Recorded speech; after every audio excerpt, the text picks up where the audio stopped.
जरासं भागी माझा मांजरा, जरासं भागी माझा मांजरा, जरा लाडू लाडू. हा काय रोबोट त्याला बोलणार आहे? लाडू नाही ना बोलणार. मग हा कसा तू म्हणतेस? त्यामुळे एआय हा माणसाची जागा घेऊ शकत नाही. समजलं? किती रोबोट आणला, किती काय आणला, किती क्रांती घडली तरी रोबोट माणसाची जागा घेऊ शकत नाही. माणसाला भावना आहे त्या महत्वाच्या आहेत, लक्षात ठेव. आज तू हसतेस, रडतेस, बोलतेस, हे कशामुळे? हे मानवी भावना आहेत सगळ्या. त्या एआय नाही घेऊ शकत.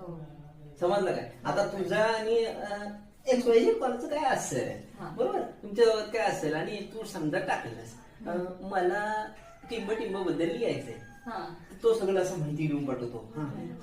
माझं असं असं आहे, मी माझं हृदयाच्या काट्यावर गुलाब आहे, असं सगळं देतो, बरोबर? हा, ते जर तू वाचलंस आणि तुमच्यातलं सगळं आकलन केलंस प्रेमातलं, तर सगळं वेगळं असतं. बघितलं हे तू कधी? असतं ना? हो, वेगळं असतं. म्हणजे त्याला माहिती